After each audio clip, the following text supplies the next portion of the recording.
Okay हिंदीमध्ये हरियाणाच्या विषयावर. हरियाणा के जितने भी दलित संगठन है उनकी जो जानकारी है उस जानकारी के मुताबिक कांग्रेस पार्टी जानबूझकर हरियाणा स्टेट इलेक्शन हार चुकी है। उन्होंने जब यह कोशिश की कि कांग्रेस पार्टी कांग्रेस के दलित नेताओं की जलील क्यों कर रही थी, उनको इग्नोर क्यों कर रही थी, उनको तवज्जो क्यों नहीं दिया जा रहा था, तब उनके ध्यान में आया कि कांग्रेस पार्टी और बीजेपी इनका अंदरूनी समझौता हो चुका है। पटियाला में कांग्रेस के अध्यक्ष खड़गे जी, सोनिया गांधी जी, राहुल गांधी जी, रॉबर्ट वडेरा जी है, चिदम्बरम जी है, उनके बेटे जो है, उनके मामले पटियाला कोर्ट में शुरुआत होने वाले हैं और इसी मामले को लेते हुए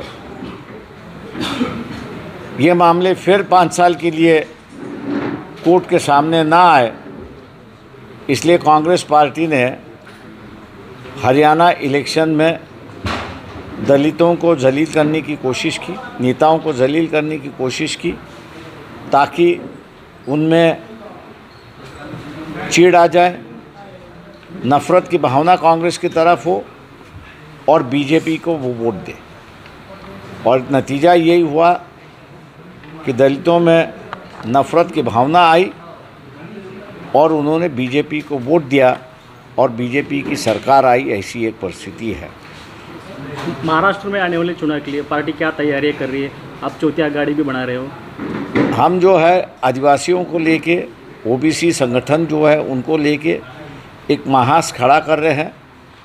90% तक जांच में कहूँ कि मुझको सफलता मिली है, 10% बाकी है। 2-3 दिनों में जो है वो 10% भी सफलता आएगी और मेरे ख्याल से उस फ्रंट की जो शक्ल है वो हम लोगों के सामने ले आएंगे। अभी आप गठबंधन आपसे जुड़े हैं? आदिवासी संगठन जो है, एकलव्य संगठन आदिवासियों का है, भारत आदिवासी पार्टी है वो साथ में है, भेल समाज के संगठन जो है वो साथ में है, कोकणा समाज का संगठन है वो भी साथ में है, गोंडवाना पार्टी जो है वो भी साथ में है, उसके बाद में माना है, गोंड गोवारी है, हलबा है।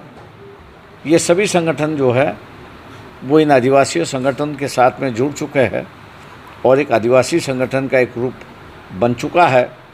उसके साथ साथ ओबीसी संगठन का भी जो रूप यहाँ पर बन रहा है, मैंने जैसे कहा कि 90% कंप्लीट हो चुका है, 10% है, इन 2 दिनों में वो हो जाएगा और एक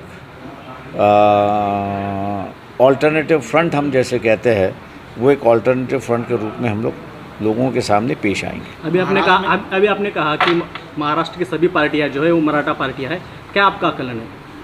मेरा आकलन नहीं है, उनका रवैया ही वैसी है कि चाहे कांग्रेस हो, एनसीपी हो, उद्धव ठाकरे हो, इन सभी पार्टियां जो है, इनकी शक्ल जो है, या जितने भी आयाराम गयाराम का जो राजकारण हुआ है, या आयाराम गयाराम का राजकारण आमदारों का हो या कार्यकर्ताओं का हो, ये सभी मराठा समाज से जुड़े हुए हैं। एक मराठा समाज दूसरे मराठा समाज के पार्टी में जा रहा है, तो मराठी में एक कहावत है, मराठा खानावळ। तो ये पार्टियां जो है वो मराठा खानावळ, ऐसा मैं कहता हूँ, कभी इसके थाली में खाते, कभी उसके थाली में खाते, और कुछ फ़र्क नहीं है। बाबा सिद्दीकी के मर्डर को कैसा देखते हैं? देखिए, मेरे ख्याल से जांच होनी चाहिए। ये बात सही है कि बाबा सिद्दीकी एक बिल्डर थे, रईस व्यक्ति थे, लेकिन जहाँ तक हम लोग की जानकारी है, उनका किसी के साथ से पर्सनल झगड़ा दिखाई नहीं देता है। और फिर उनकी हत्या क्यों गई, ये सबसे बड़ी बात है। तीसरी बात यह है कि भैया जिन बिश्नोई संगठन ने जिम्मेदारी ली है कि भी हमने इनको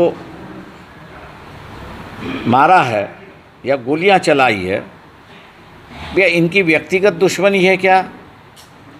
अगर व्यक्तिगत दुश्मनी है तो बात समझ में आ रही है। अगर व्यक्तिगत दुश्मनी नहीं है तो बाबा सिद्दीकी को मारने की सुपारी किसने दी? ये सबसे बड़ी बात है। और हम लोग पुलिस से यही कह रहे हैं कि ये जो सुपारी देने वाला जो है, इसको आप ढूंढ के निकालिए ताकि पता चले कि बाबा सिद्दीकी को गोलियां क्यों मारी। जिस गैंग का नाम आ रहा है उस गैंग का सरगना गुजरात जेल में बंद है और वो कहीं से ऑपरेट हो रहा है, ऐसा लगता है आपको? पुलिस भी कहीं ना कहीं फेल हुई। पुलिस पूरी तरह से फेल हुई, ये मान के चलता हूँ मैं। और इसलिए हम लोग ये कह रहे हैं कि मुख्यमंत्री और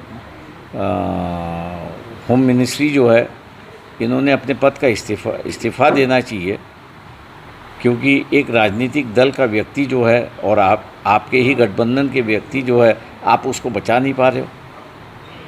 तो ये इंटेलिजेंस फेलियर है, मैं मान के चलता हूँ। जब एक जेल में बैठा हुआ व्यक्ति अगर आदेश देता है तो ये तो इंटेलिजेंस फेलियर है। Thank you. महाराष्ट्र में अभी मुस्लिम, दलित और वंचित जो घटक है उनको ख़त्म करने की कोशिश कर रही है, तो आप कैसा देखते हैं इसकी तरफ? नहीं, देखिए, हर अपनी राजनीति करते रहता है, हम लोग अपनी राजनीति करते रहेंगे।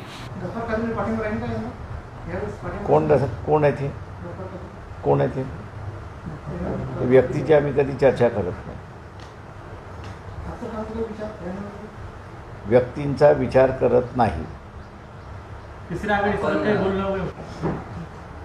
आपण MIM सोबत फारकत झाल्यानंतर महाराष्ट्रात एका मतदारसंघामध्ये मात्र तुम्ही त्यांना पाठिंबा दिला होता। ज्यांच्यासाठी हा पाठिंबा दिला होता त्यांचं पक्षात काय फार चांगलं चाललंय असं वाटत नाही। ज्यांच्या पक्षात जे आहे ते त्यांनी बघावं। तुम्ही 2019 बोलताय, मान्य आहे की तुम्ही ज्यांचं नाव घेताय त्यांनी असणारा ही युती टिकावी म्हणून असणारा आतोनात प्रयत्न केले आणि त्यांच्या त्या प्रयत्नाचं कदर करत आम्ही असं म्हटलं की उमेदवार नाही आणि पाठिंबा राहील हे आम्ही जाहीर केलं होतं। थँक्यू।